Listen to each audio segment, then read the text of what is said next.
Recording in progress. Hello and welcome to Kody and Korbin Have a Podcast, the show where two former roommates talk about a new movie every week. This week on the show, we're wrapping up 2021, the year that we started our podcast. We're not doing a traditional, top 5 movie or anything like that, but we're going to be talking about some of our favorites from 21, maybe some of our least favorite things also released this year, TV, movie, sports. We'll get into it. But first, as always, I'm your host, Korbin Zvokel, and joining me is my very tired co-host, Cody Webb. Cody, how are we feeling? What an intro. That's a top 10 intro of the year. Definitely one of the top ones of 2022, I would say. Yeah, I'm doing good, man. Out here living life. Sometimes you got to work hard. Sometimes you got to play hard. And, today I'm paying for it. So a little tired overall, but 2022, it's just hitting different, man. I don't know what to say, but I'm excited for this episode. If I'm saying like just stupid stuff the entire time, that's probably just my normal personality. And then I'm tired like 10 times on that. So, yeah, that's my excuse for this episode. But I think it's going to be a fun one. Like you said, we're not doing like the traditional, top 5, top 10 movies. Probably because I haven't seen that. Like, I've probably seen like good 20 movies this year. And preface this again, I'm already talking like an idiot. I've probably seen 20 movies released in 2021. Maybe. I don't think it's that many. That's why I said maybe. I don't know. I've seen a decent amount of movies. But I feel like, again, I'm still rambling. I feel like with me, I don't watch movies the year they come out. I watch them like 2 or 3 years later. I don't know why I do that, but I really like it. Because I don't know. But yeah, what do you think about that? Yeah, I mean, I would say in years past that was true. For me, I definitely made it a goal to watch a lot of 2021 releases. I think I ended up getting to about 65 and a half of movies released in 2021, which is pretty good. I don't think I'm going to be that high at the end of 2022. I watched a lot of like dumb Netflix movies and, stuff and filling in there. But the thing is, I could tell you my 5 favorite movies I've seen in 2021, but there's still about 4 or 5 movies that just because of the nature of movie going, like I just have not been able to see yet that could potentially, crack into my top 10. Definitely some awards contenders, specifically movies like, I haven't even seen the new West Side Story yet, which I don't think I'm going to love, but obviously a huge remake of a classic. Come On, Red Rocket, Licorice Pizza, the list goes on beyond that of movies that I haven't gotten to see, but those specifically stand out.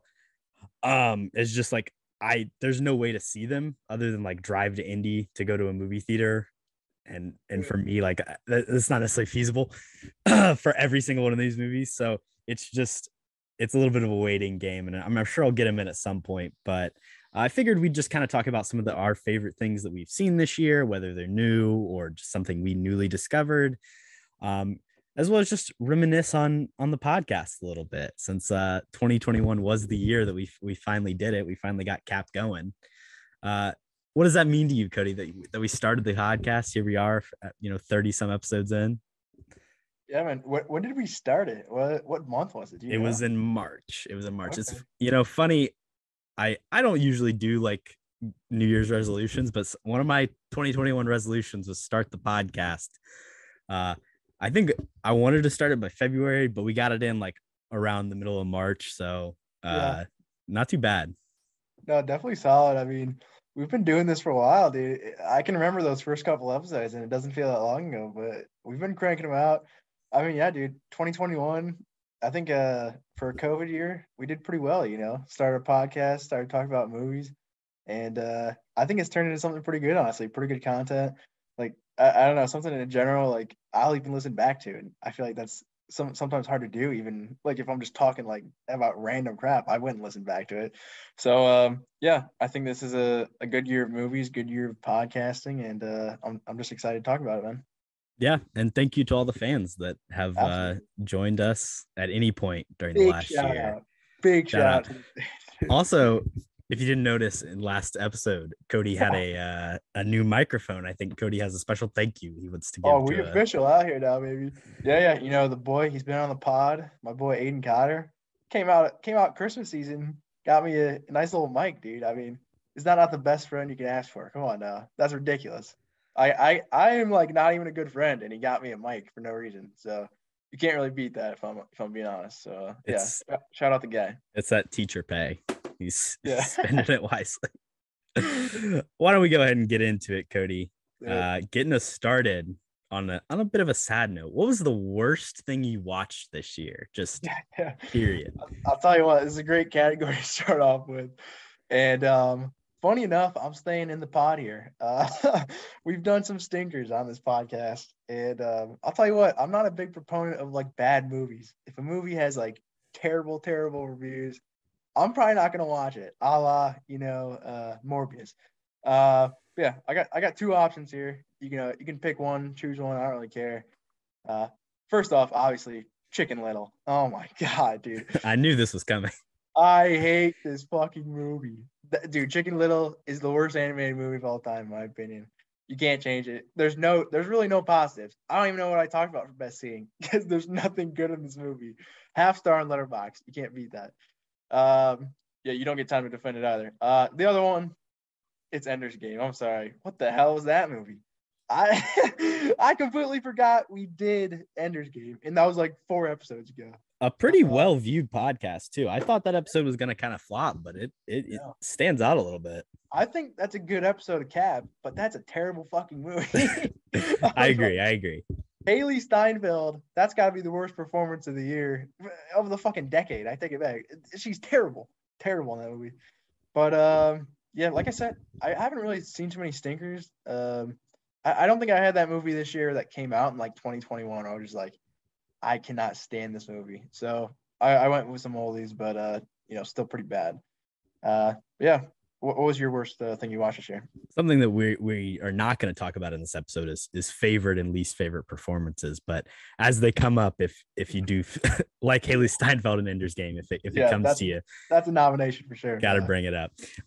So I typically, if you look at like say my Letterboxd, my movies trend towards being better movies, obviously. But I definitely, I watched my share of a couple rough ones. I think I had at the end of the year about 6-7 half movies I deemed as half star.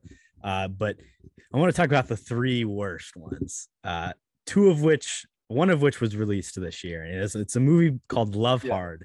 It's a Netflix film, basically about this like guy who uses a hot guy's pictures to catfish this chick. And then she finds out about it. And then he's going to help her get with the actual hot dude. But then in the end, the ugly guy and the chick fall in love, and it's so adorable. And the title is a play on each of the characters. It's a Christmas movie. I forgot to mention that. Each of the characters' favorite Christmas movies, one of them being Love Actually and the other being Die Hard. So you get Love Hard, and it is a truly god-awful story. Good title.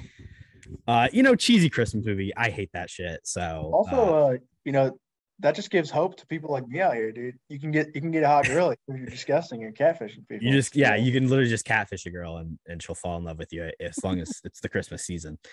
These are actually all 3 are romantic comedy movies. So one of them's gotta be He's All That, right? I mean, what are we bouncing around here? He's All That is not on the list. That's actually an amazing movie.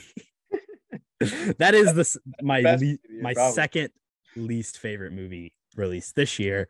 But the other movie I want to talk about is this movie called The Duff. Are you familiar with The Duff? You ever seen it? I am familiar with The Duff, yeah. Have you gotten a chance to check it out? I saw the trailer. No, I'm not watching that fucking garbage. So Duff stands for Designated Ugly Fat Friend, and it's about that. It's about a girl who's a Duff, and then she gets the guy in the end. Crazy. Yeah. But Bella Thorne's in it, and she's like the other girl that the guy's interested in. And she's not good. I don't know who the main characters are. I know the one guy's in a lot of rom-com, like teenage stuff, but not a movie I enjoy. I know Mina's a fan, but terrible. The third one is this Ryan Reynolds film called Just Friends. Basically, nice. In high school, he's just this fat kid, and he's in love with his best friend, as they usually are. And she's not interested in him because he's fat. But then flash forward 10 years and he's Ryan Reynolds and he's sexy and he gets all these women, but he goes back home and he runs into the chick who still like works at the local hometown bar and they fall in love.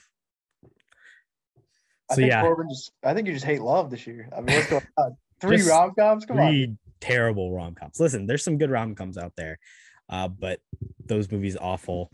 He's All That, also terrible. Army of the Dead, also bad. And also the third installment in the To All the Boys I Loved, also terrible. Awful movie. Yeah. No, I haven't seen any of those. So yeah, that's your own fault for watching those movies. You wouldn't believe that I actually watched the majority of those alone as well, which is not great. Maybe that's a little too honest there, Corbin. Let's move on and talk about our favorite movie of 2021. Kody, obviously you didn't see as many, but what was your favorite thing you watched? What was your favorite movie released in 2021? Yeah, my favorite movie. Yeah, it is hard to look back on and pick a favorite movie. I think there's a lot of good stuff this year. And you know what? Call this recency bias, but I don't give a fuck, dude. Don't Look Up is my best movie. That's my best picture right now.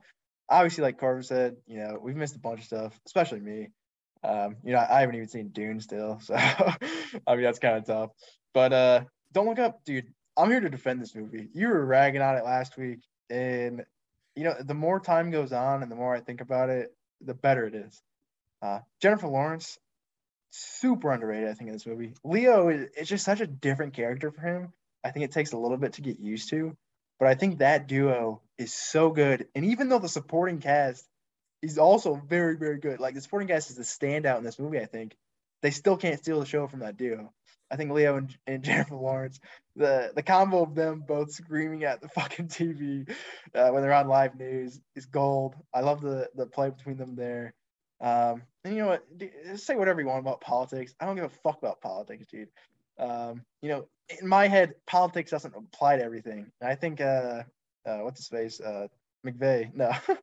What's the director? McKay, Adam McKay. I'm Timothy tired. McVeigh, is that you talking about? Yeah, Adam McVeigh. I don't think Oklahoma City Bomber. Yeah, too.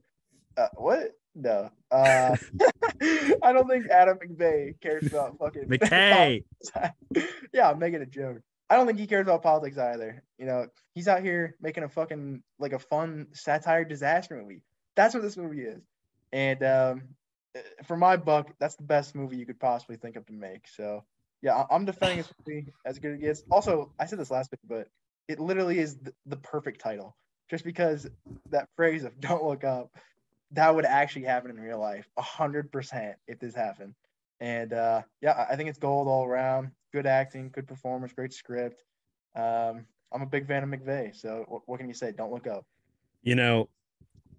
I oftentimes get these texts from Carter and Jackson, and they'll be like, "Oh man, really loved this take from Kody." And I think the take that I'm going for here is that you said that Adam McKay, the director of The Big Short, Don't Look Up, and Vice, doesn't care about politics. I really don't think he does. Hey, Vice is not his best work, I don't think. That movie's iffy. But none of those movies are politically charged whatsoever. Well, Vice Don't Look Up. Vice is very, very politically charged. Obviously, Don't Look Up has politics in it. I don't think he views it as that kind of movie, though. It just happens to be in there. Don't Look Up, my 8th favorite movie of the year. So I'm actually not that much of a hater of it. Nice. My favorite movie of the year is Dune. You mentioned not getting to see it yet. I gotta watch this movie. Dune is fantastic. My only main gripe with Dune is that it is part one of a story. I personally think that the point at which it ends things in this film, I think the part 2 has the potential to be like my favorite film of all time, like one of like top 5 greatest films of all time. I know that's probably setting my expectations a little too high, but I think if you take everything that you get out of Dune, and for honestly being like literally just world building for a good chunk of it, and like setting up a story, and for it to be that amazing of a movie and like that enthralling is insane to me. And the fact when like you get like to the main plot and the important stuff in the next film, my expectations are through the roof.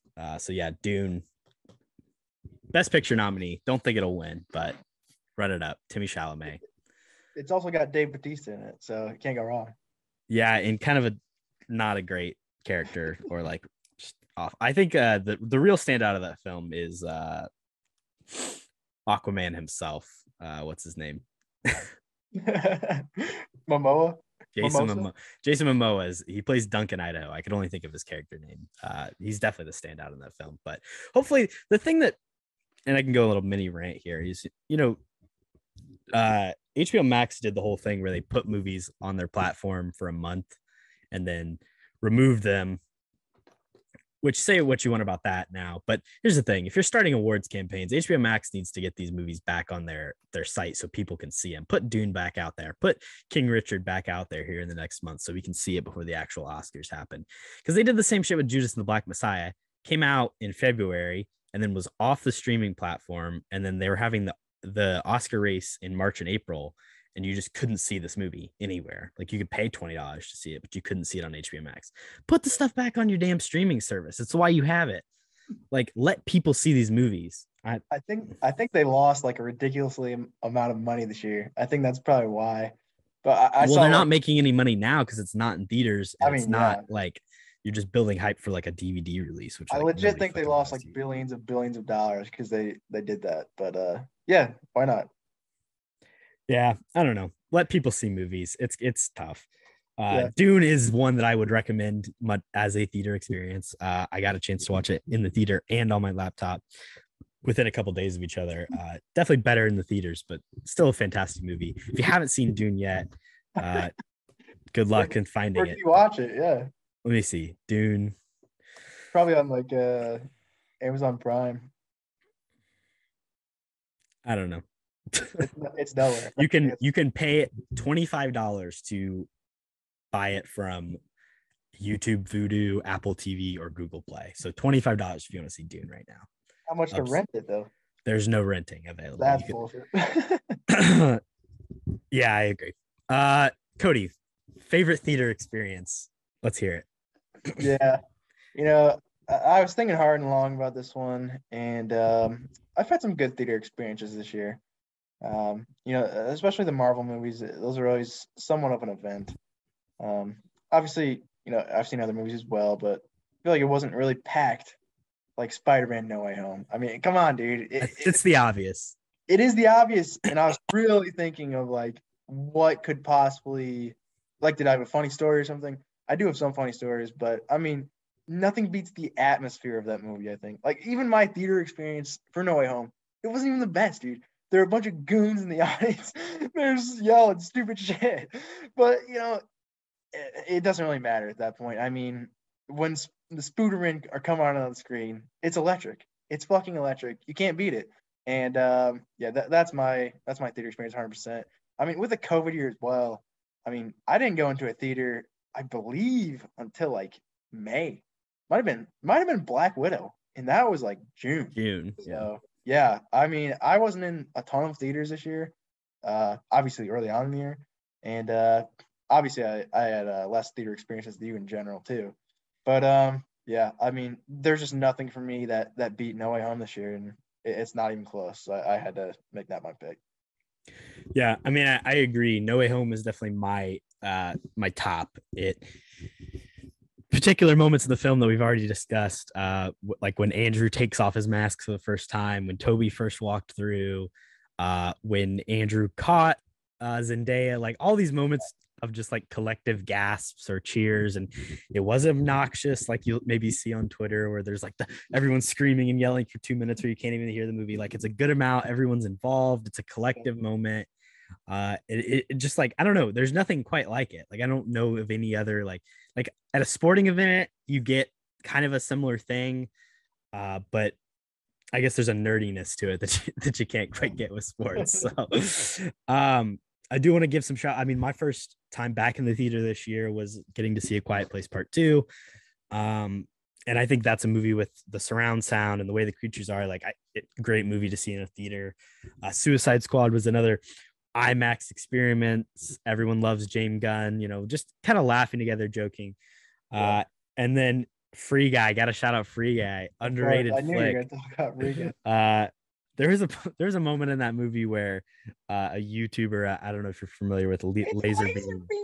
Laserbeam was in the movie along with some others like Pokimane and the Jacksepticeye guy. But when he goes up on screen, there's a kid in the audience. Oh my God, it's Laserbeam for like 2 minutes, like even after he's off screen. And it was like just funny and cringy enough to like not ruin the experience, where it really felt like it was a part of the movie. And I would not take that back for anything else. There's also another point in the movie where I don't want to spoil it for you, Cody.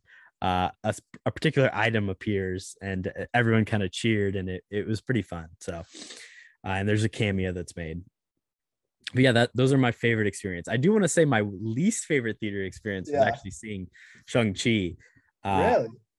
And not because I actually enjoy the movie quite a lot, Right. but there was these dudes sitting behind me that would not shut the fuck up. They were talking the entire movie, and like they were making comments about the movie. They were like doing a commentary, Mm-hmm. and it was not funny, and it was just annoying. Every time something would happen, they'd have some comment or some shit to say, and it was probably my least favorite experience in a movie theater ever, like the worst.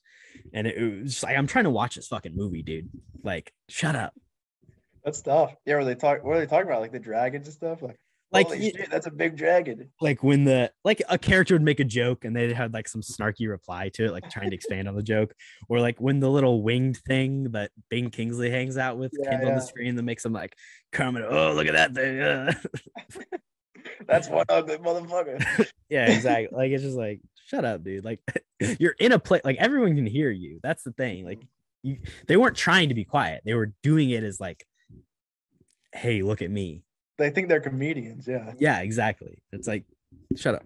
Those are the worst kind of people in movies, but yeah, kind of tough. Shang-Chi, good movie too. Kind of ruined it for you, but yeah.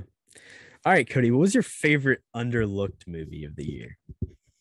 Yeah, I'm staying in the comic book genre here, and I'm here to defend another movie that I don't know why, but people do not like at all, and that's The Eternals. I'll tell you what, I mean, this has gotten bad reviews pretty much across the board.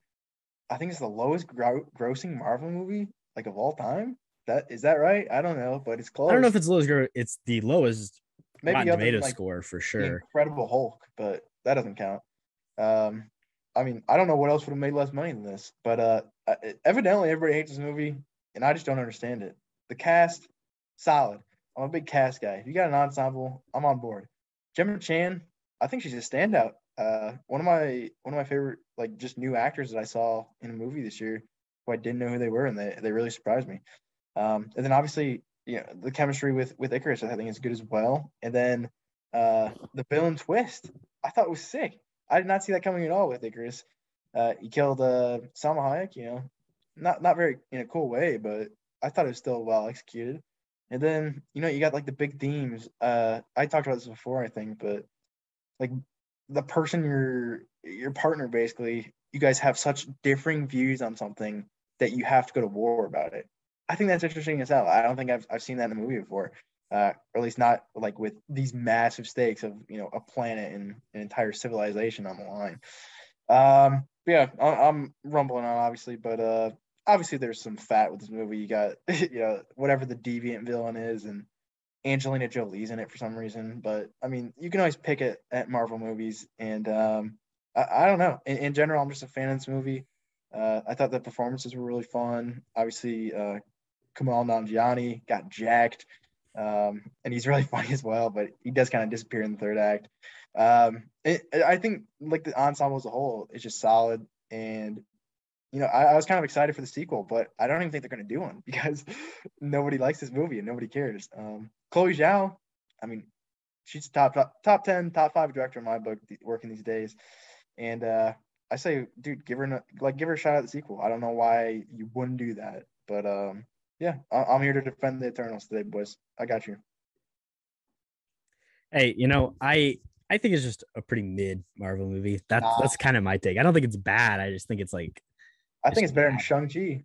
Yeah, I don't know about that. It fails in the villain area. I mean, you mentioned no, but it definitely brings some of the best characters and moments in Marvel movies. Definitely one of the best directors that we've ever seen. Beautiful landscapes. Honestly, pretty solid VFX throughout. Like not other than the Deviant and the way he looks. Like I if think you just take the Deviant guy out of the movie, like I feel like it is a lot better. But either take him out or expand upon him in some way. Like just the way things end with him is so abrupt, and like him and Angelina, like Angelina just kills it. Like if you're gonna have it, have a purpose, right? Yeah.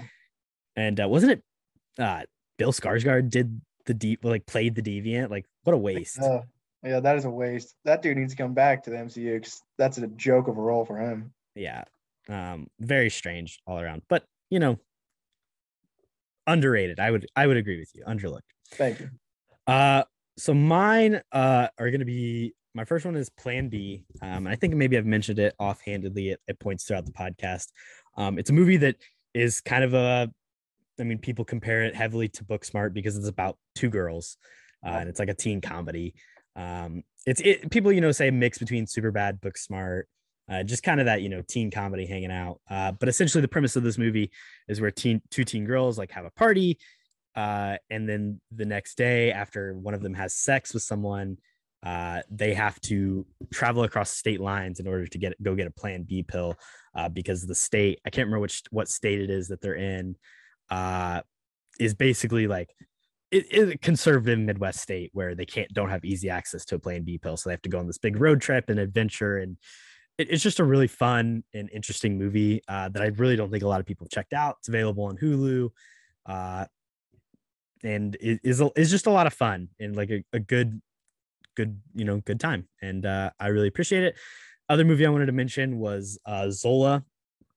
Technically, like if you look it up, it says it came out in 2020, but it was definitely released in theaters in like June or July of this year. So I count it as a 2021 release, despite maybe appearing at some film festivals last year. But this is a movie based on a 100-something tweet Twitter thread about this insane trip that a stripper takes down to Miami, Florida, and how she gets caught up in like sex trafficking and just all this crazy stuff that happens in Florida. It features Nicholas Braun, who has received a lot of fame from his role in Succession as cousin Greg, as well as, in my opinion, the standout performance of this Coleman Domingo, who I talked about a few weeks ago as being in Euphoria, and also is the bad guy in Candyman. Just an incredible, like, bone-chilling performance from Coleman Domingo, and he's kind of playing two different characters. But Zola is definitely a movie that I think you should check out. It's a movie that feels very much modern. Like it's a movie that feels like it was set yesterday and like could exist in modern times. And I feel like sometimes there's that like uncanny valley of fiction where it's like, yeah, that like people are using iPhones. Like, could this have really happened? Like these people don't quite seem youthful, and they don't seem to understand how the internet works. And like, there's a lot of communicating in person. Like movies struggle with that, like the way that people live today in the digital age, and like how Twitter works and how like FaceTiming, and it's always hard to represent that in media. And I think this movie does a really good job of feeling so real and having a strong attachment to the digital world that we live in. Yeah, that's cool. I do like that a lot. I feel like you're kind of right. Movies, they don't really know how to deal with technology and like how it actually is these days. And it's an interesting theme. I like that a lot. I haven't seen the movie, but it sounds interesting. Yeah. Also, my third one I just want to shout out is a movie called Belfast. Now, it's not underlooked because it's my prediction. I'm calling it now. Best picture winner, Belfast. But I know that there's probably not a lot of our listeners that have checked it out. Kenneth Branagh. It's if Kenneth Branagh said, "Hey, what if my parents were super hot and my childhood was in black and white?" And that's basically what it is. And throw in some 1960 civil turmoil in Northern Ireland, and you get a pretty interesting look at the youth of Kenneth Branagh. So just a beautiful movie, beautifully shot. Well. A lot of interesting. Does anybody say potatoes at all? No, I don't think so. They're just like, oh, you're Catholic, I hate you. Oh, you're Protestant, let's riot in the street. Fair enough. Yeah, beautiful stuff. I do want to see that. let's talk favorite first time watch. Let's do it. I'll get it started with my first one. Go for it. I watched Goodfellas for the first time this year. Really? Which is pretty crazy because, I mean, there's a ton of things I've missed out on. If we sat here and made the list of all the classic movies that I haven't seen, you would be like, why is this guy even qualified to host this podcast at this point? But hey, I finally watched Goodfellas, and it is incredible. I mean, probably Martin Scorsese's masterpiece. There's some movies that I like a little bit better from him, but in terms of just like a fully executed film in that time period, truly incredible. Incredible acting performances. Ray Liotta peaked in that moment and never quite got anywhere else. The others involved, like Pesci and De Niro, had some other high moments, but my God, Pesci and De Niro in this movie, their characters in particular are fantastic. But yeah, Goodfellas, first time, incredible, 5 stars. Check it out if you haven't. Well, I would not have guessed you hadn't seen that before. That's pretty dope. Yeah, I got a couple as well. So I'll talk about one off the bat here. I mean, I got 3 picks here. I don't know where to start with these, man. I'll go Logan Lucky. First time I watched this movie this year. I'll tell you what, man. I could say before we even get this, I know that like a couple of your favorite movies of all time you watched for the first time this year. So yeah, that's true. I didn't even think about a bunch from early on in the year, but yeah, that's definitely true. But yeah, Logan Lucky. I mean, Adam Driver. You got Channing Tatum. I think that's a great duo. It is a dumb movie. Like it's a fun dumb like Ocean's 11 movie basically, but I don't know. It's one of my personal favorites, and it's something that you can just watch over and over again. So I haven't seen that, and you're just like trying to have a laugh, definitely check that out. On to some of my. Also, Logan Lucky, just like a pretty underrated movie. Like I feel like Steven Soderbergh isn't necessarily the most commercially successful director, especially as of late. I mean, the dude just pumps out so many movies. I feel like you can kind of just get overflown with them.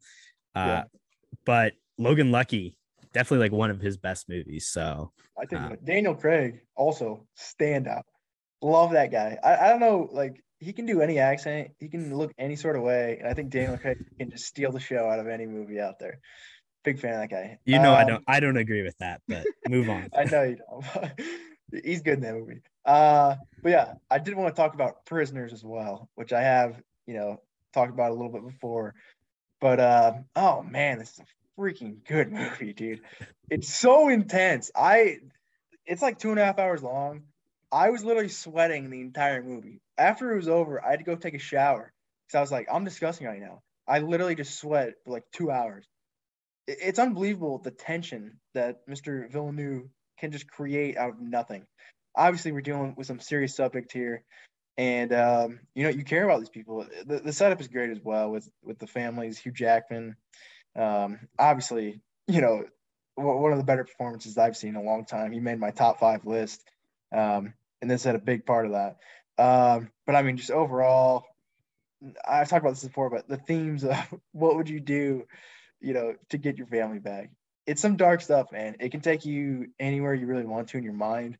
And then you got Jake Gyllenhaal there just to bring you back to life. And I'll tell you what, that is a great performance as well, man. Like I said this before as well, but Gyllenhaal, I'm turned around on him. He's no Mysterio. He's not getting, fun. Actually, did you see the trailer for that new Michael Bay movie he's in? Everyone's talking about how bad it looks. Oh, but God. Looks terrible. That's like Morbius levels bad. Like just from a trailer, I'm never ever gonna watch that movie in my life. But here's the thing. I guarantee you Jake Gyllenhaal is gonna commit to that performance. Whatever it is needed, Jake Gyllenhaal will give it his all. He looked pretty bad. But he's amazing in this movie. I mean, Prisoners, I think it came out like 5 years ago. Somehow I keep missing It came out 8 years ago. Well, that's a long time. And I'll tell you what, I should have watched it 8 years ago so I could watch it over and over again. Well, I don't think your mom would have let you. Good point. Yeah, maybe I shouldn't have watched it 8 years ago. It probably would have messed it up in my head. But this is a hell of a movie, man. If you haven't seen it, you got to go check it out. Yeah, Prisoners is great. I mean, how many times have we talked about it on the podcast at this point? We need to talk about it more, though. Might be the most talked about movie. I got another one. The Exorcist. Something I did. I watched definitely more horror movies than I probably have ever watched in my life in this Mhm. year. Exorcist, all time classic. Uh, just like an extremely well made movie. I don't always love old movies. I don't always love horror movies, but there's just no denying the performances and the story all across the board it just keeps you interested. Like even like if you kind of like what happens in The Exorcist, like you get it. It's still a movie that draws you in. So check out The Exorcist if you like horror, and if May the you power of Christ compel you. exactly.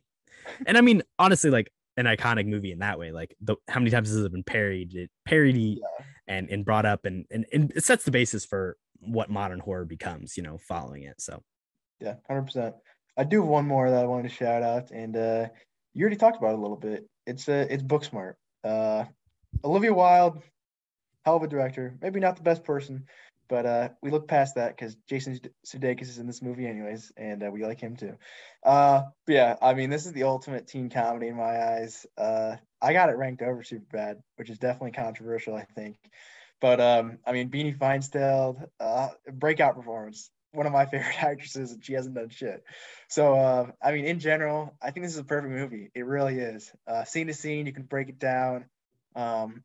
It's sort of like it does like a half climax thing too. It's definitely different. Like it's not a typical teen like raunchy rom-com. I mean, it definitely is in parts, obviously, but I think it breaks like the boundaries of that completely.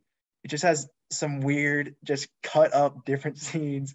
You have when they're high and they're at that weird party, and then like the weird Barbie scene, and then you go to the main party and it's that sick underwater shot, which I love so much. If you just like film in general, just look up like Booksmart pool scene.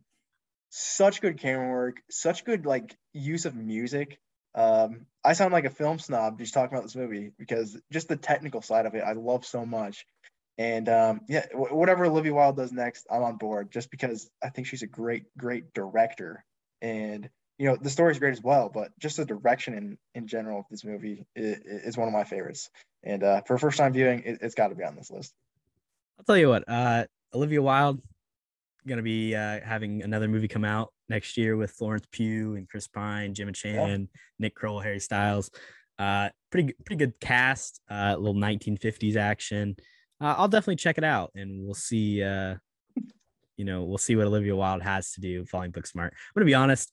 I started Booksmart about a year ago and never finished it, so I couldn't even tell you how this movie oh ends. my God. That's You my gotta watch. You that's gotta my watch. New Year's confession to you, Cody, that I've actually never seen Booksmart. uh, How dare you? No, I don't care. the You comedy gotta just watch wasn't it. for me. I will say, did you know that Olivia Wilde is going to be directing a Sony Spider-Man spinoff movie? No, what is it? Morbius? She just it hasn't been officially announced what the Oh, movie is, but in August of last year, August of 2020, she apparently signed a deal that she would doing a female character in the Sony Spider-Verse. nice. So Maybe it's Black Cat. Maybe it's Spider Woman. Maybe it's people say it's expected to be Spider-Woman, but we'll see. yeah.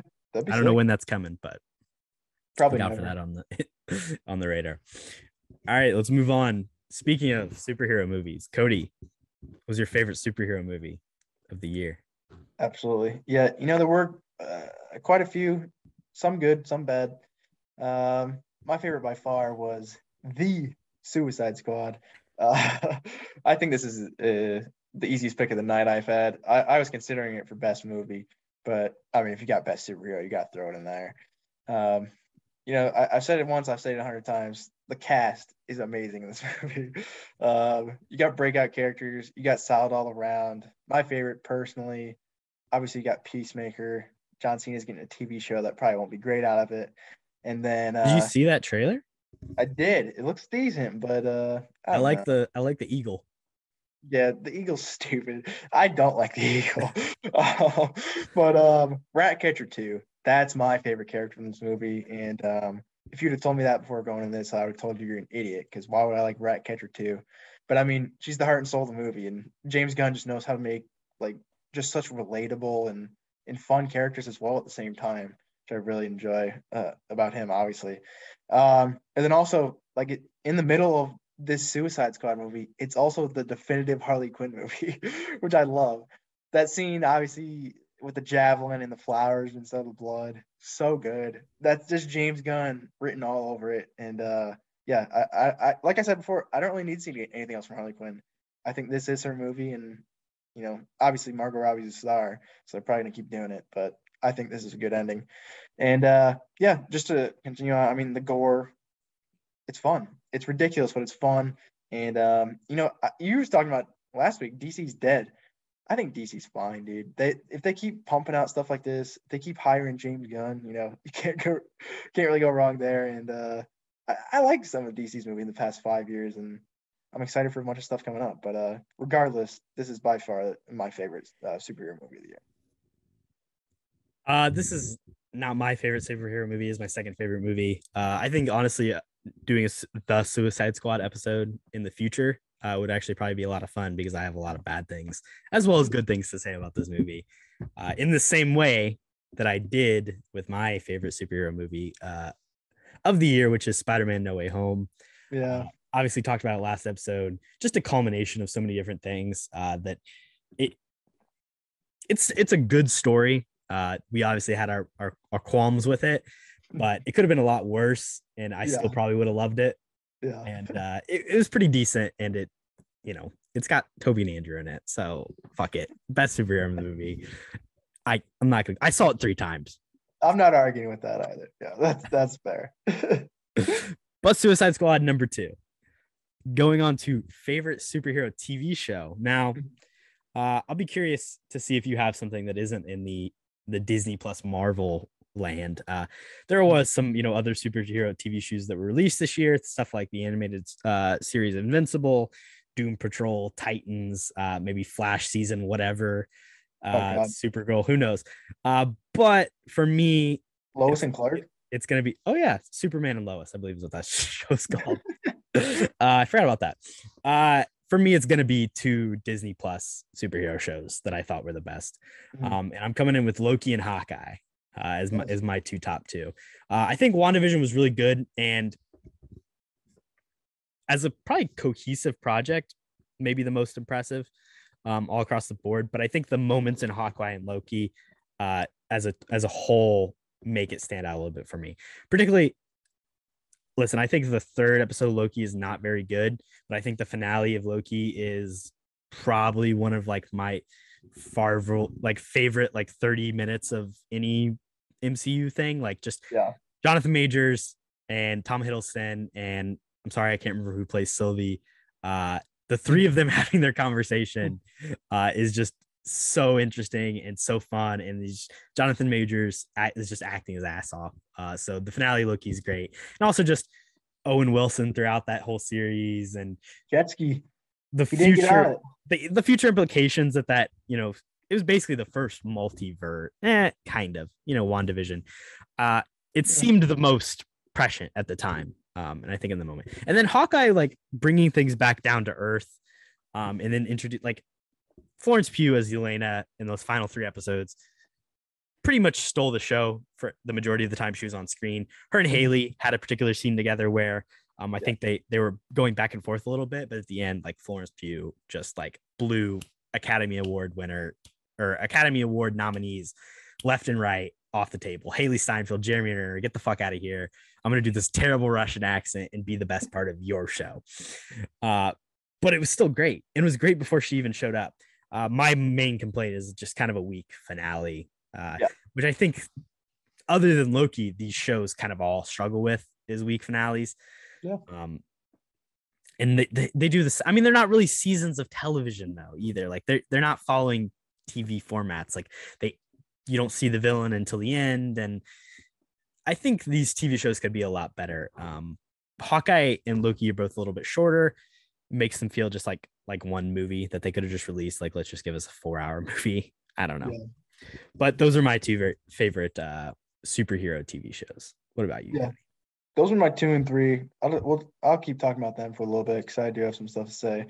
Yeah, I think if you combined just the structure of Hawkeye and Loki together, I think that's the perfect Marvel show because I think Hawkeye started off really, really strong. I think it probably peaked in that third episode with the chase and then the subway scene. That's probably my favorite, other than the Elena mac and cheese scene. But And also say Hawkeye like really surprised me. Like it was, I had the lowest yeah, expectations. Like I thought it was gonna be the worst thing of the year. yeah, I didn't think that. I was excited for it still. There's a good Hawkeye like comic it was based off, I believe. I haven't read it, but there's a little like hype and there's a lot of fun in that character. I think that just hadn't been explored before. And also, I mean, they did waste, the Kingpin, which is definitely a nix against me since I like Daredevil. But I'll tell you what, Loki's a hell of a show too. I think the problem with that show is it started off very slow. Um, the whole TVA stuff is interesting enough, but I don't know. Obviously, the finale is very good, and I'm a big fan of that Jonathan Majors scene as well, and the twist at the end I thought was sick. I didn't think they'd have the stones to do that in a Marvel show, if I'm being honest. Yeah. But my top pick is WandaVision. I feel like the show was made specifically for me. I'm a big sitcom guy. I don't know. I just always happened for some reason. And then you throw in just the MCU, just dumb shenanigans. Those first three episodes. Those first three episodes were my favorite episodes of the series. And people, I don't think really like those episodes at all, just because it was stupid sitcom stuff. It wasn't MCU big picture.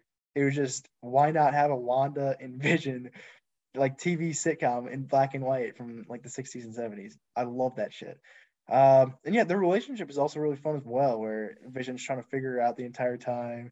You throw in Agatha. It's just really fun overall. And also you got Evan Peters in there as well, who's like, I'm a big X-Men guy too. Like Days of But Future that ended up Past. being one of the I like know. worst. I don't care though. Evan Peters was in the show and he was playing Quicksilver. That's sick, dude. That's Oh, so he's sick. playing Ralph Boner, bro. Yeah, it's a boner joke, but I still love it. WandaVision is definitely my favorite show of the year. I did want to shout out Falcon and Winter Soldier as well. I think it had the same problem of, well, a couple of the problems, but the big ones being, forgettable villain and then kind of a downer finale as well. Like not a big finale where it's super memorable, but I did like that show a lot as well. I mean, Bucky and Sam, their relation, just them like fixing a boat is the best scene on that show, I think, which says a lot about those characters and those actors. But I think it I says a mean, lot about how bad the rest of the show was, Cody. That show was uh, not good. I think it's obviously it went for the more serious themes, which I do like. The whole Isaiah Bradley stuff I actually really enjoyed. But yeah, the villain's just bad. I don't care about the villain at all. But I mean, and they focus a lot on her as well, I think. Well, they did the really shitty thing where it's like they take this character who has like some like decent ideas, like Talking in about Isaiah like Bradley. no. I'm talking the Oh, villain. So I'm talking about oh, like they take this like leftist like kind of like everyone should be equal and like let's kill these borders because now like people are separated from their food and yeah. like that's fine, but then they just like make him a murderer and it's like what? They're just burning down hospitals for no reason. Yeah, it's like we're just gonna destroy food banks like to where it's and they did the same thing with like some of the Captain America stuff. It's just like they always take these villains but it was great to see the return of what's his name, so the face In boy. episode one. Who? No. The guy, what's his name? What From character? Captain America. The boy, the German. Oh, Zemo. Yeah, he's good. Zemo. Baron Zemo, yeah. Oh, the dance scene. Yeah, come on. In It the was club. great to see a Baron Zemo back. But There was a and I lot, dude. There was a lot of just random crap in that show. I feel like you had the power broker. You had Rhodey for an episode. Like, there's so many just side things in that show. It was like just focus on the Falcon and the Winter Soldier. because I I think Sam is great. And like if you Yeah, other than like he gives a pretty corny speech at the end, yeah. I'm not a I fan of that. do like I think the new costume is sick. The Oh, the fact that like costumes. it comes from Wakanda and like I love him. I'm all in Yeah, on Captain America 4. Like I'm fine with that. But I and just think it was the rest of the show should have been more focused on that. And and it there's Wakandans. There's U.S. agent.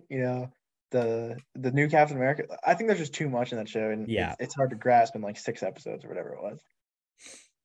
And they start the season off on just like the super boring note where he's just like doing war crimes. Yeah, And and like that's the whole first episode. And then it's like, oh, then they introduce the new Captain America. And it's just like this is bad. not great. Also, Hawkeye. I feel like if Falcon and Winter Soldier do what Hawkeye did, and I really love their format of introducing a character at the end of the episode and then giving them like the first opening 10 minutes of the next one. I think that's sick as well. They did that, I think, super effective. Obviously, Yelena, Echo, sort of Kingpin. But if they did that Falcon Winter Yeah, Soldier, your prediction for it to happen with Kingpin in the last episode, they didn't stick with the theme. yeah, no, well, they sort of did. But I don't even know what was the opening to the finale. I don't know. It was weird. I don't remember. Let's take a quick commercial break and then we'll be right back with some more TV talk. Give me a shot of love. And we're back. Kody, what was your favorite new Discovery TV show? New Discovery, yeah, this is a fun category, I think. I got a couple. First off, I checked out the first couple seasons of Legion, which is an FX show. Staying on the superhero train for this one. I swear we get off it. But it's not really a superhero show at all. I mean, it's more just about crazy people, which is pretty interesting in my opinion. But yeah, I mean, if you haven't seen it, it's kind of hard to explain, but basically it's just a mutant with ridiculous amount of power, and then there's a twist that I don't want to say too much, but there's something going on inside of him that's not supposed to be there. Yeah, it's really fun. The acting is not the best, so I'd say that's like my low key one. I do have two more, and my big, not my big one, my smaller one is BoJack Horseman. I'm just a big BoJack guy. I don't know. It's some dark shit. I'll tell you what. If you think it's just some doinky comedy about a horse who's in a sitcom, you're getting your hands full of something you don't want to be in. I'll tell you what. But it's got big themes. It's got dark stuff, like a lot of big issues, and not it's not likable characters really. It's just real people and flawed people. And I don't associate with BoJack. I don't really like BoJack, but he's an interesting character, and it's fun to watch him on screen.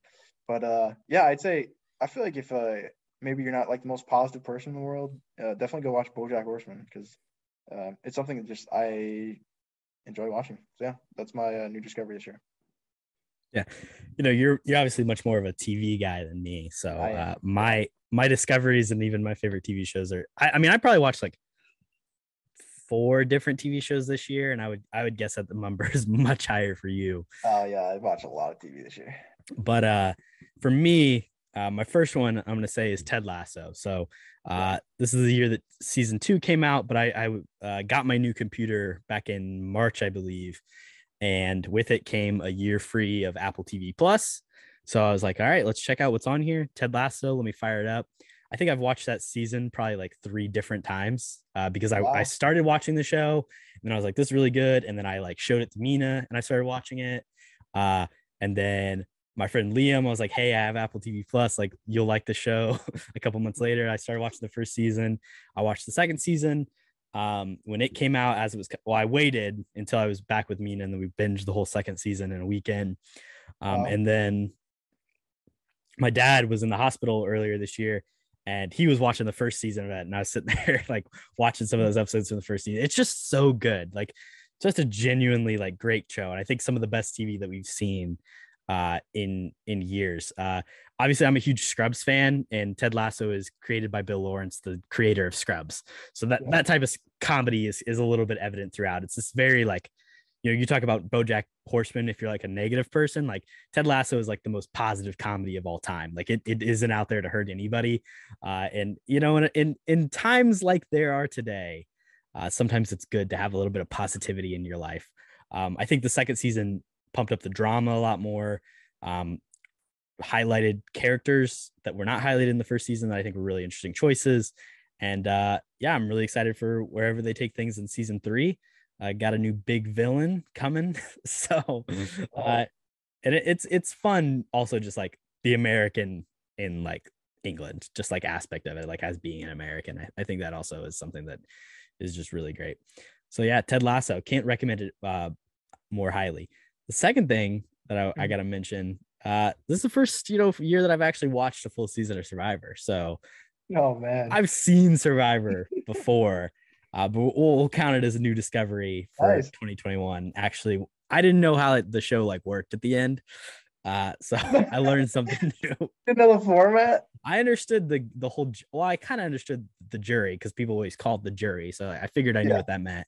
But the whole like fire making stuff that was new to me. I had, yeah, that's which I know bullshit. isn't like a traditional thing, I guess, right? Because people want it to change. Yeah. What's your take on fire making, Cody? Oh Final four fire man, making. you're asking the wrong person. Yeah, fire making's bullshit. It was introduced in HHH. What season was that? I don't know, like 35, 36. And it's just not necessary. Basically, they did it because a lot of the big characters kept getting eliminated at the Final Four. They're like, oh, the fan favorites, the players who you want to win, they're getting voted out at Final Four because they don't have any idols to protect them, and there's nowhere to hide in the Final Four. And so like, oh, what can we do?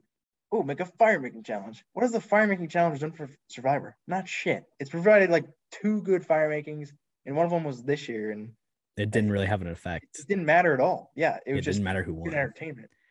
The one where it was good was Winners at War, to be fair, which is a good season, and it made me cry. Basically, it's a sick conclusion to a sick story.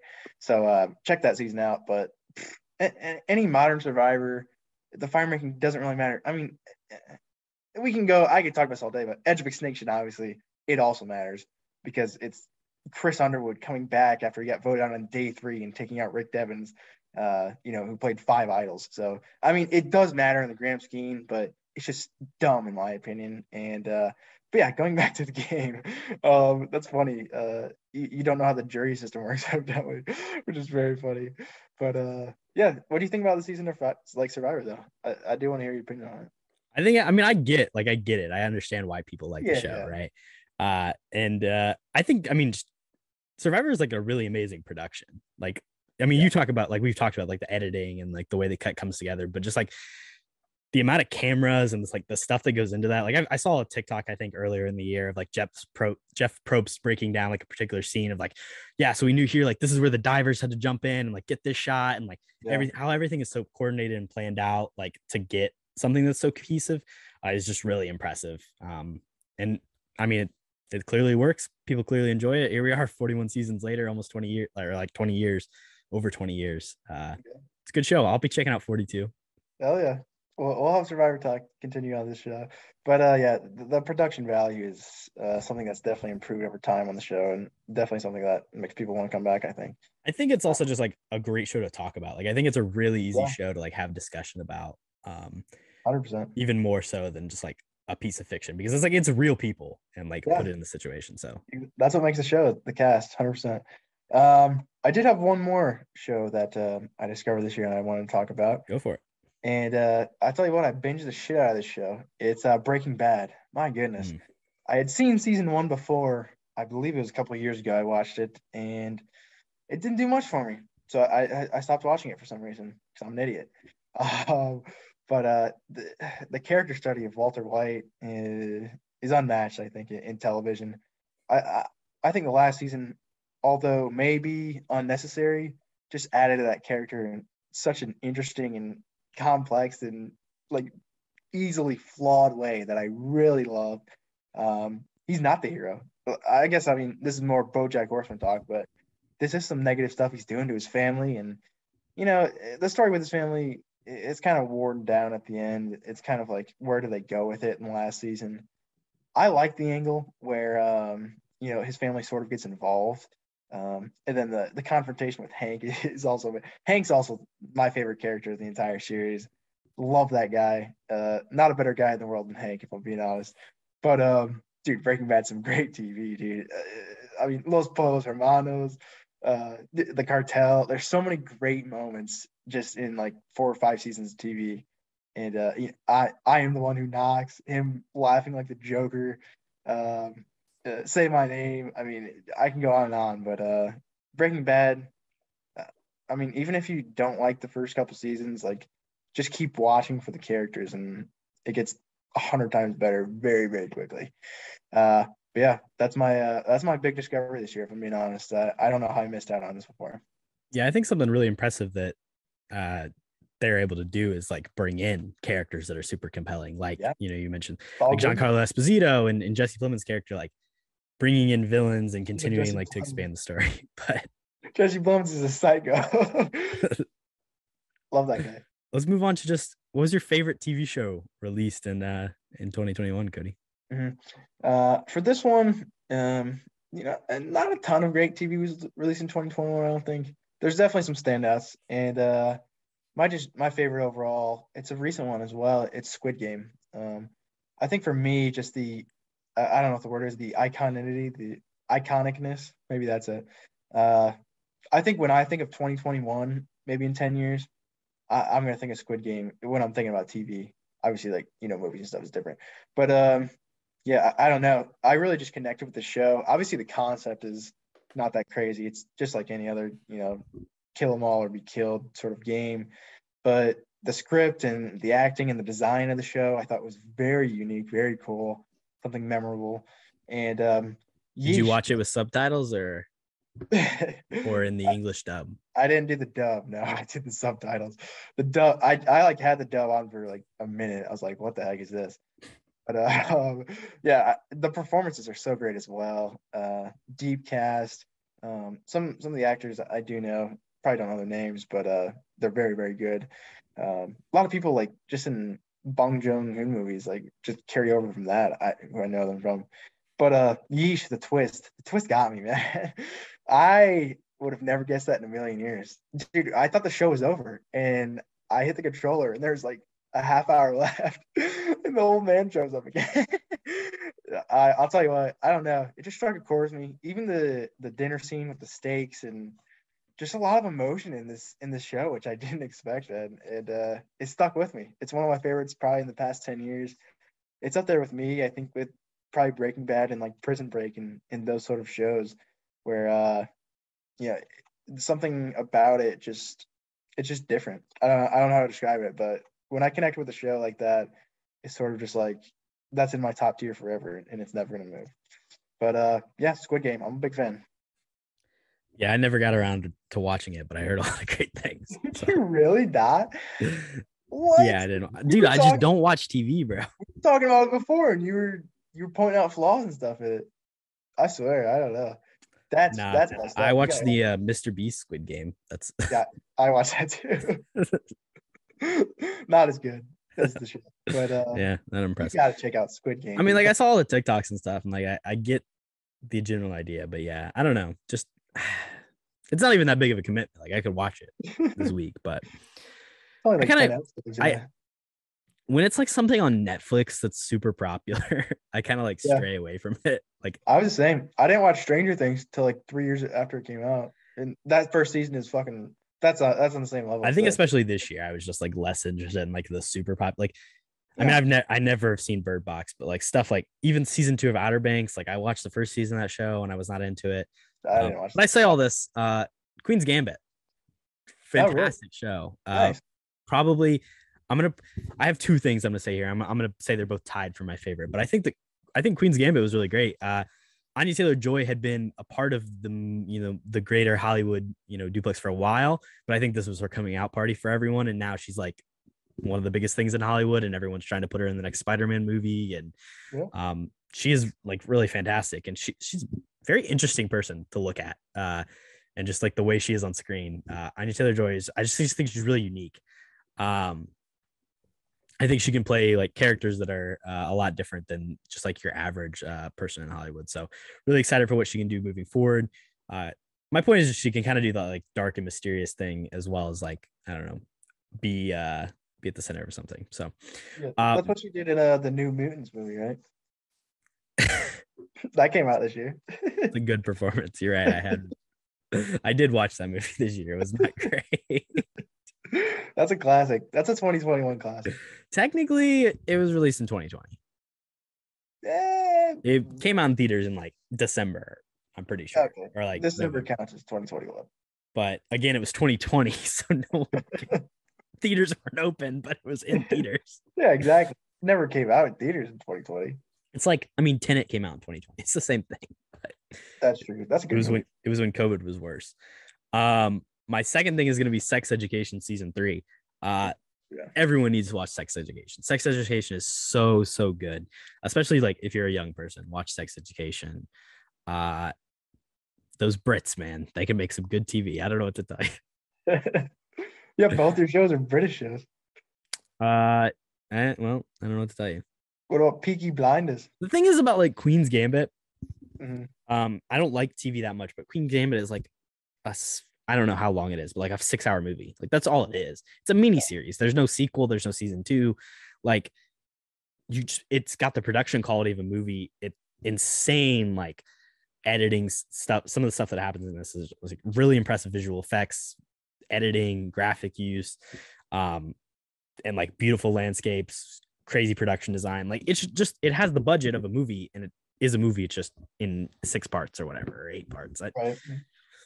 I don't know. But Sex Education is a traditional TV show, on season 3 now. But get in while you can, and don't let the first scene of porn stop you from continuing to watch. Did the Butter Boy improve from Ender's Game in this series or no? I mean, he plays a very awkward character, similar to what he often does. I think the Ender's Game character is just so outside of what he's capable of doing. So this is a much more. He's also 10. This character's built for him. Better written. But honestly, like the supporting cast, like Gillian Anderson, the girl that looks like Margot Robbie, whatever her name is, fantastic. Like, there's a lot of great supporting. A lot of people, but you can't name them. They're all good though. I named one of them. Maeve Wiley is the character's name. So yeah, they're all British actors. You don't need another name. Yeah, exactly. Her name's Emma Mackey. She's great. She looks like Margot Robbie. Yeah, a little bit. Let's move on to what's our favorite movie that we watched on the podcast. Absolutely. Are we talking both seasons here? Or are we talking season 2? We're talking about in 2021, so season 1 and 2. Oh man, well this is tough then. I feel like the obvious two for me are Moonlight and Arrival. There's really no debate there, so I'm not going to talk about them. I'm going to talk about something else that we watched that I did not expect to like that much, and I think it might be number 3. I didn't look through season 1 that closely, but for season 2, it was number 2 out of the entire season, which I was very surprised by, and it was actually the first episode of the season. School Rock. Your pick.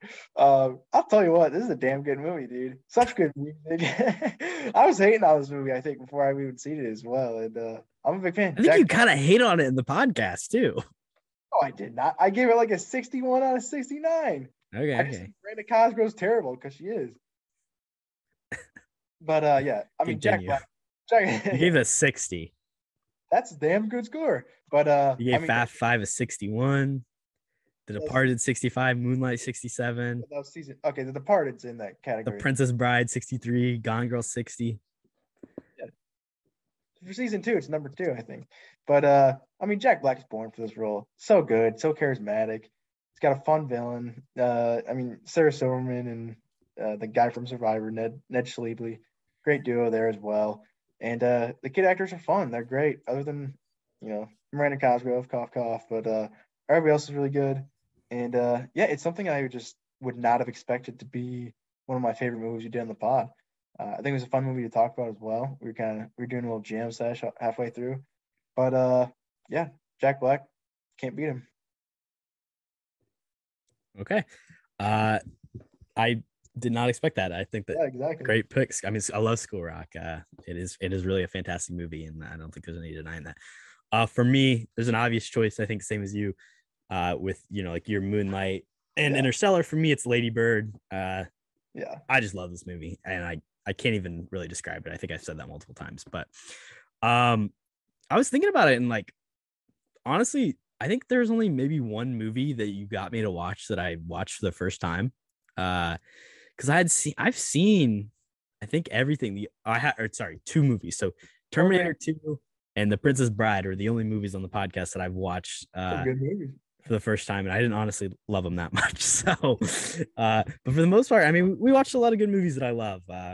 Obviously, Holes is up there. Moonlight is fantastic. Arrival is great. Yeah. There's just some really fantastic movies out here, but Lady Bird's got to take the cake for me. The number Fair. 1. All right, that's my resolution for the new year. I got to find a movie that you haven't seen that's good. I mean, I picked quite a few that you hadn't seen. That's kind of why I was picking them though, because I knew you hadn't seen them. That's true. I mean, I hadn't seen School Rock. I hadn't seen Moonlight. So that's 2 pretty good picks there. Never seen Her. Yeah, the movie's all right. I'm just saying. I mean, Joaquin. yeah. I've seen Fast Five. Hadn't seen Palm Springs. Good movie, but I didn't choose that. Yeah, the movie's all right. What was your favorite podcast that you listened to this year? Oh shit! I didn't even prepare for this one. Fuck. All right, I completely forgot this one. We're rolling because I know what it was anyways. But I listened to a few podcasts. Namely, I'll just name them off here.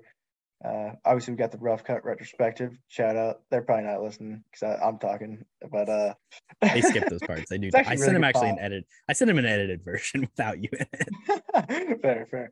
I actually really do enjoy their podcast. The format's great, and they talk a lot of comic book stuff, which I'm a nerd, so I enjoy it. So shout out them, but we won't give them any more time. So a couple of the other podcasts I listen to as well. The main one being Pardon My Take, which it's Barstool Sports, whatever.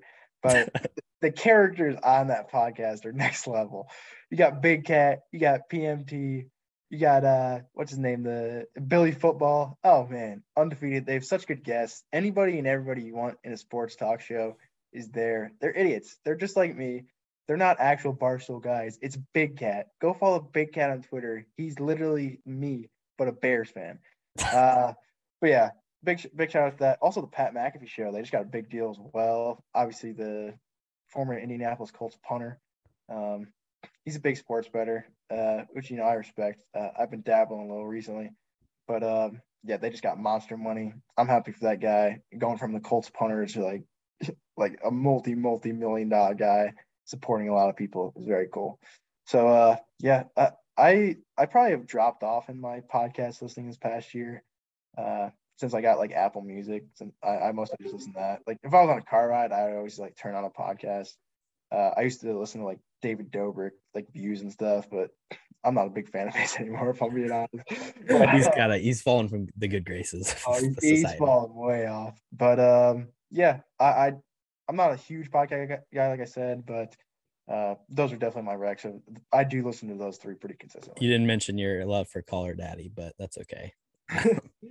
Yeah, that's classic Barstool fucking garbage. But, no offense to Call Her Daddy listeners. I don't listen to it. Maybe it's good. For me, I also I'll say Rough Cut. Fuck those dudes. Don't listen to their podcast, but I do enjoy it. I do listen to it. Like it's a good podcast. Listen to ours first, then you can listen to theirs. But yeah, love them. Love to have them back on the show. They got to get you on the show. You should have beef with them, Cody. You've never been on. Oh, I got big beef with them. Come on, dude. My other one, probably where I get a lot of my movie news and kind of a little bit of what I model, learning, hearing other people talk about movies. The podcast I really enjoy is The Big Picture, part of the Ringer Network, another huge network of podcasts. Sean Fennessy, Amanda Dobbins, occasionally Chris Ryan. There's really interesting to hear them listen. There's a lot of things that I agree with them on, but then also like being able to hear the things like I have distinct takes that are different from them on. Sean Fennessy, big hater of Free Guy, love Free Guy.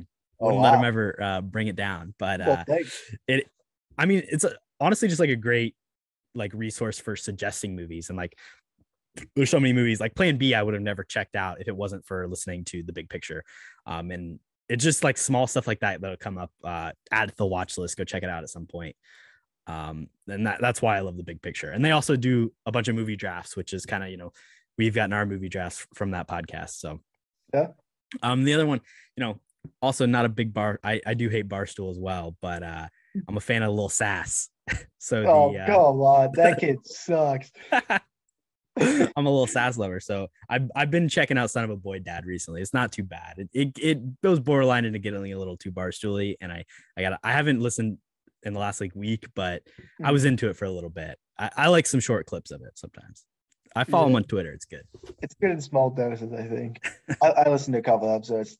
Pretty garbage, if I'm being honest. But, everybody got their own taste. Podcaster is so hit or miss. I feel like I could love something, and I feel like the majority of the world will hate it, and it's like it's a podcast. What do you know? Who cares? Yeah, I mean, I think, but my most listened to podcast of the year was actually Ear Biscuits, which is the Rhett and Link podcast. Which honestly, I use that just to fall asleep to, which isn't a knock on them, Yeah. but like Yeah. I've just listened to like every episode at this point. And I think they have really interesting conversations. Particularly recently, they've branched out to like a little bit more like adult themes, which at points is like, do I really want to hear them talk about this? But also it's just interesting perspective. They did some stuff early 2020 where they talked about like their spiritual deconstruction from Christianity, which I thought was very interesting and resonated with me in a couple different ways. Also hearing them, they start out like in North Carolina, so like not too dissimilar from the Midwest. They consider themselves Southern boys, but they started out in North Carolina like as engineers in college, but like wanted to go to film school, and just kind of seeing them like build their way up from there is also really always interesting to me and like a personal connection type thing. So yeah, that's dope. I like Red Link a lot. Let's move on to favorite episode of KHAP, the greatest podcast ever. My favorite podcast. I want to hear yours first. Yeah. When you did your Spotify Wrapped. Oh, you don't use Spotify. I don't use Spotify. Yeah. Mine. KHAP was my fourth most listened to podcast. So it probably would have been my top 3 easy. I think it went Ear Biscuits, Big Picture, Rough Cut, KHAP, and then I don't even know. Rewatchables was 5. I don't know why I didn't get a Spotify Wrapped for podcasts. That's I do use Spotify for podcasts. I don't know why it wouldn't let me, but definitely tough. I don't know. Weird. We got our own Spotify Wrapped for the year, so maybe I'll pull that up at the end of this episode. Share with you. What was your favorite episode of KHAP Kody? Pause. Dramatic. It's for the drama. Okay, my favorite episode. It's a tough one. I did center this around season 2 as well. I'll pick one from both, just off the top of my head. My favorite episode by far. Well, season 1 is a good episode. I mean, a good season as well. The 2 but not as good, if we're being honest. No, I think we hit a stride season 2. Yeah, for season 1, my 2 favorite episodes by far. I think Gone Girl is just such a fun episode, and we sort of based the categories around Gone Girl perfectly, I think. And also the Spider-Man episode, so good.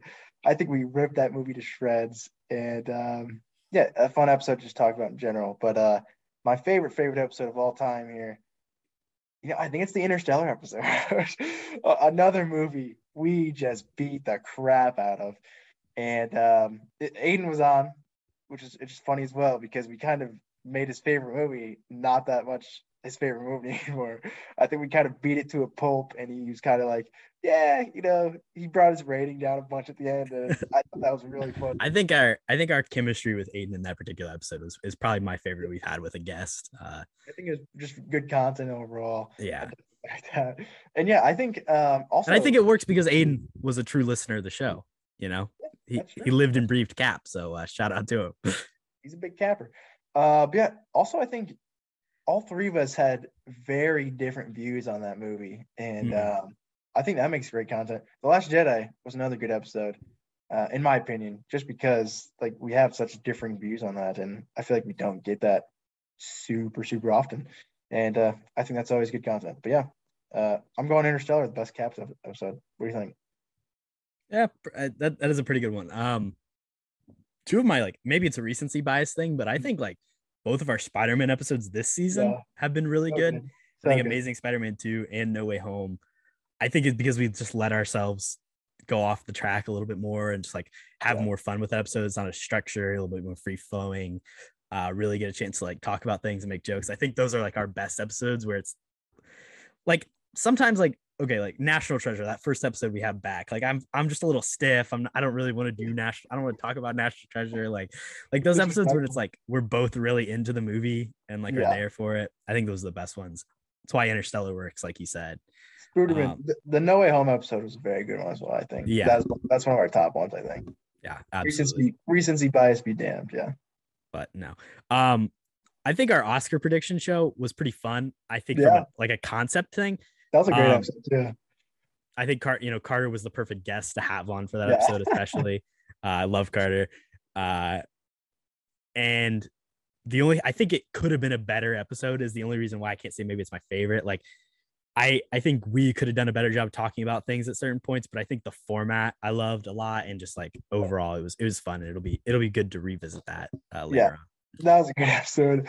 I was talking wild in that episode. Yeah, I think it's it's hilarious tonight. when we revisit it here at the end, or here Oh, in February, I'm not getting any right. it's gonna be it's gonna be a fun discussion You and about Carter are gonna be like, oh what yeah, you were talking about. both dominated, and mine just had no chance ever. So yeah, good episode. And then the other, like, I think just like us expanding upon the format a little bit. I really enjoyed our top 5 series. Yeah, That was the first time that we did something across more than one episode. Encouraging people to come back for a second episode, and also just like being able to create something and connect across 2. And I think we had a really interesting discussion, and the way we formatted it was really good. It was a fun competition. So yeah, I backed that as well. So looking forward to doing more things like that in the future. What was the worst episode of KHAP though? Good. Oh man, so many to choose from. My goodness. No.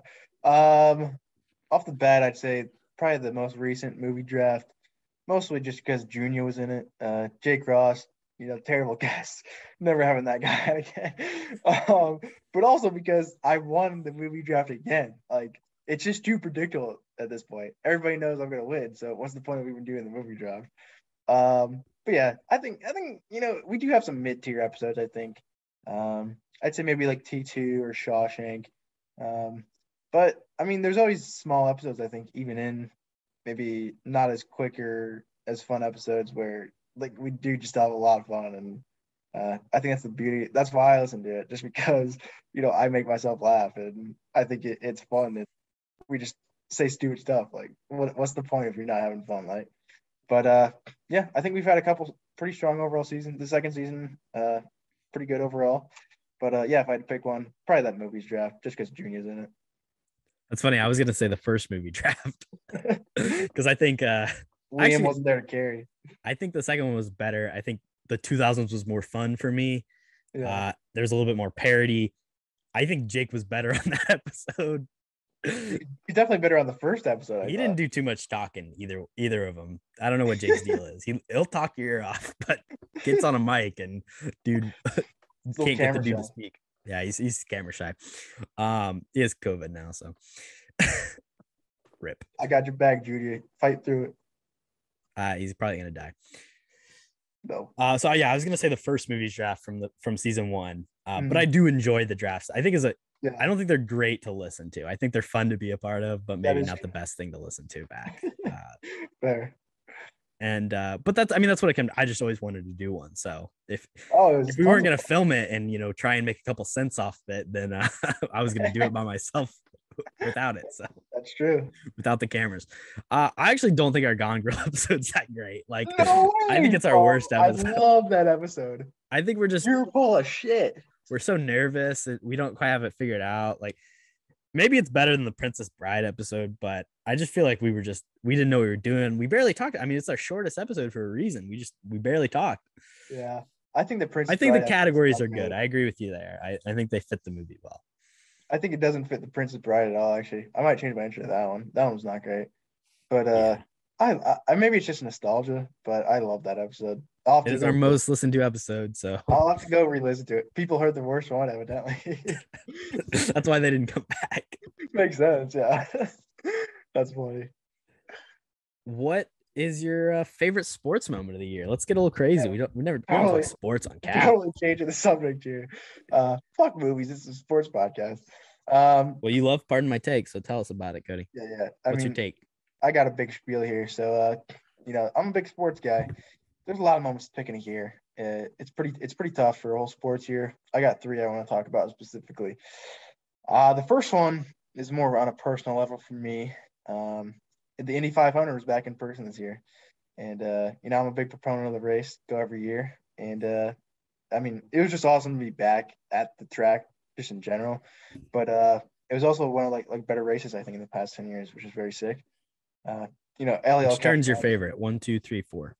Well, I sit between 1 and 2. That's where the most action's at, and you can see 3 and 4 as well through the thickets. But turn one, don't miss. That's different. But yeah, Indy 500's great. But I also went to an MLB playoff game of the Chicago White Sox, and it was the first playoff game they had won in 15 years, and I was at it for some reason. and it's the only one they've won in the past 15 years. That was sick. So that's definitely my top three. But I mean, I'm not going to talk about a favorite sports moment of the year and not talk about March Madness.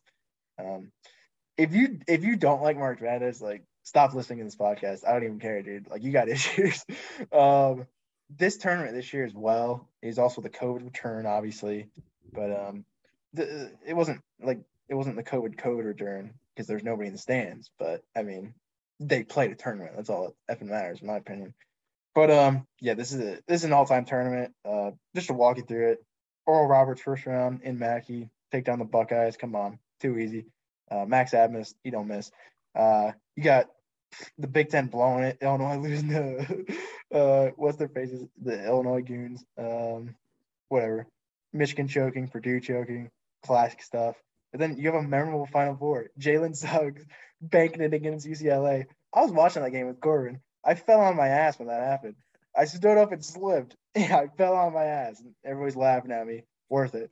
Also a great championship game. But yeah, I mean, you give me a good tournament, I'm happy for the rest of the year. Like, everything going on in the world is tough, but you put 50 games of basketball in 4 days for me, and I'll be pretty happy for a while. So, yeah, that's definitely my favorite sports moment.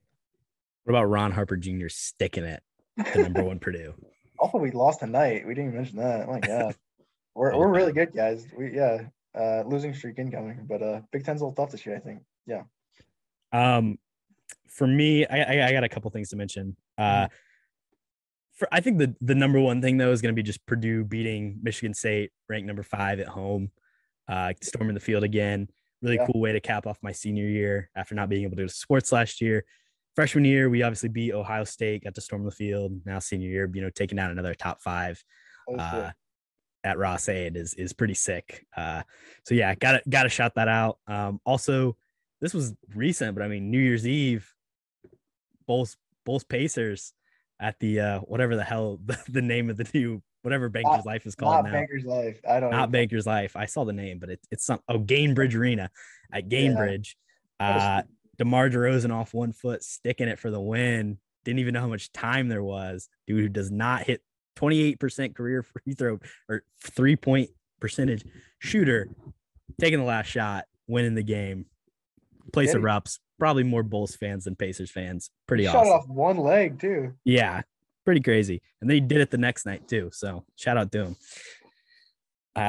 Yeah, but those are my 2. I think I had another. I guess another thing. Got to see our volleyball team. I got to direct our volleyball team winning the second round of the NCAA tournament. Right. So that was pretty cool. Getting to be behind like the part of the actual show. That was probably my favorite game that I got to work. So yeah. Definitely all great moments. Really great Purdue sports year. My take, if our basketball team doesn't absolutely implode here, this is potential to be one of the greatest sports years of all time for Purdue. So Final Four bound, book it. We'll see. That's 2021. Cody, how'd you feel about the year in your watching of things and taking in content? I think movies back. Are movies dead? What are your thoughts? Movies are not dead. I think it was a great year of movies, great year of TV. I don't know, man. In general, I'd say obviously not the best year in the world, but just media like this is something that can always just bring people together and connect people in fun ways. And that's honestly my favorite thing is just talking about this with other people. Obviously, the Marvel stuff is always going to be around for the next few years, and I mean, that's just something I find super interesting in general. And then you just throw in just any sort of random TV or movies that's somewhat interesting or somewhat weird. I just really enjoy talking about that. So, yeah, I mean, in general, the year recap, 2021 was good. I think 2022 can be even better. I mean, cinema's open all year long. A lot of stuff that got pushed back, obviously from, pandemic shootings, all that good stuff. Hopefully everybody figures out, how see if we get Morbius. That's something to look forward in 2022. Not. Maybe we can wait for 2023 for that one. But yeah, everything else that got pushed back, I'm excited to see. Gonna check out the best movies that everybody's recommended from this year as well. Hopefully soon too. But yeah, overall can't complain, man. How you feeling about this year? Hey man, podcast has been really fun to do, getting to talk about movies, whether it's, old ones or movies that are coming out now. Yeah. Obviously, I took my like movie watching more seriously, quote unquote seriously, and just like getting to log that and keep track and just kind of like take it all in and, really, what is the best things that I'm watching? What are the worst things I'm watching, which is just fun for me at the end of the day. And that's what this podcast is about as well. So, not the best movie year of all time, but definitely some really great underlooked stuff and still a lot of things I haven't seen yet. So I'm looking forward to doing that. Looking forward to see what, 2022 has. We got a lot of great directors coming back, got a little, I believe, Jordan Peele movie this year, Martin Scorsese movie this year. Obviously, Sam Raimi coming with Doctor Strange, Multiverse of Madness, another Steven Spielberg, got the Guardians of the Galaxy holiday special. I mean, should be an interesting year. Potentially Wakanda Forever, Black Panther 2. Oh, I don't know. We'll see. What about Avatar 2 and 3? They come out back-to-back months? I think just one of them's coming out this year, but I'm not excited about that. Kody, I got a couple trivia questions for you about my movie watching in 2021. Uh-oh. This should be interesting. So let's see how well you know my movie watching. First one, how many movies did I watch in 2021? How many movies? This is counting repeats. So if I watched a movie more than once, it counts twice. Why don't you just take a guess and then I'll give you some choices. Oh, no options? Oh, man. This is tough. You've definitely told me this number, but it's a little inflated, I believe. I don't even know where to guess here. I think it was somewhere around. It was over 200, I believe. I could be wrong in that. I'm gonna say 230. All right, your options are 284, 294, 287, 280. All right, so I was about 50 off. That's not bad. I'll go high. What was 295? 294? Yeah, that one. It was 284. Damn. Close. Got it. Tried to get a couple more in, finish the year, but couldn't quite get to 30 or 300. I mean, 30. Couldn't get to 30 this year. Going for 365 this year. So no way. That's tough. You're gonna have to watch some stinkers to get to 365. I mean, there's a lot of good movies I haven't seen yet. I mean, yeah. Which actor was my most watched with 10 different films? Well, not 10 different. I watched them 10 times in movies. So okay, but okay. Like I could have 10 different movies? If I watched Dune twice, that counts as 2. That's like Timothée Chalamet twice. That's bullshit. Jason Momoa twice. Well, you saw Spider-Man 3 times. Here are my options. Oh, go ahead. Matt Damon. Yeah. J.K. Simmons. Amy Adams. Vera Farmiga. Not sure it's not Vera Farmiga. That's interesting because Amy Adams, I know you just watched Nocturnal Animals. Arrival, obviously, we watched this year. Her. She's in a lot of stuff. Maybe you watched Talladega Nights and Catch Me If You Can. That's 5 already. Who were the first two? I don't remember. J.K. Simmons and Matt Damon. J.K. Simmons is an interesting one as well. I feel like Matt Damon's too obvious. He's not in that much stuff. I'm going to go – I really want to say Amy Adams, but I feel like it's J.K. Simmons. I'm going to go J.K. Simmons. You watched Spider-Man 3 times. J.K. Simmons. So it's actually a tie between J.K. Simmons and Matt Damon. But I'm going to say it's technically Matt Damon because all 10 of Matt Damon's films that I watched this year are all unique, where J.K. Simmons, I did watch 10 films, but I watched Spider-Man 3 times and I watched Palm Springs 3 times. What? Why are you watching so many Matt Damon movies? What is he in? Good Will Hunting? I'll list them for you. You ready? The Martian, Stillwater, Interstellar, No Sudden Move, Rounders, Invictus, True Grit, Ocean's 11, The Departed, and Good Will Hunting. Watching Invictus this year? Yeah. Shout out Clint, bro. Clint Eastwood. Shout out Morgan Freeman, actually. But those were my top 4 regardless. Amy Adams was at 9. Vera Farmiga was at 8. So yeah, no, Amy Adams is in a lot of stuff as well. Yeah, that's cool. Amy Adams was Vice, Nocturnal Animals, The Woman in the Window, Arrival twice, Her, Justice League, both versions, Justice Man League. of Steel, and That's one Dawn I of forgot. Justice. I always forget she's in the DCU. Those also got J.K. Simmons too, all the fucking DC movie, because he's Justice League. Yeah, he's in the Justice League, and I think he's Snyder in Cut. Batman versus Superman too. No, he's not. You tell me Commissioner Gordon isn't in Batman versus Superman? No, I'm pretty sure he's not. He's just in Justice League. Yeah, you're right. I know. He is in Zootopia though, so yeah, he's an asshole in Zootopia. All right, next question. Mm-hmm. What movie did I watch the most amount of times? Dune, Spider-Man No Way Home, Palm Springs, or Arrival? Well, you just said you watched Spider-Man and Palm Springs 3 times. There's no way you watched Dune 4 times. You said you watched it twice. What was the last one? Arrival. You said you watched that twice too. So it's not a trick question. You literally just gave me the answers, you idiot. Yeah, I just told you. I literally told you all It's three. No Way Home all and four. Palm Springs with Yeah, 3. it's both of them. Three, exactly. Yeah, I watched Dune twice and Arrival twice. Yeah, I literally just said that. What was the first movie I watched this year of 2021? Snowden, okay. Palm Springs, Whiplash, or The Hunt for the Wilder People? Huh. I feel like Snowden, you would have not have pulled that for any other reason other than that's the first movie you watched. I actually want to check out that movie too. It had a pretty good trailer. Joseph Gordon-Levitt. Oliver Stone, Palm man. Springs. I think that did come out in January. 2020 movie. Oh, sorry, sir. I'm gonna go with Snowden. It is The Hunt for the Wilder People. Those are actually, I think, Wow. my first 4 movies that I did watch. But Hunt for the Wilder People was the first one. Taika Waititi, underrated movie. Check it out. Fair enough. What month did I watch the most movies? See, this is just bullshit. What are these questions? May, June, No.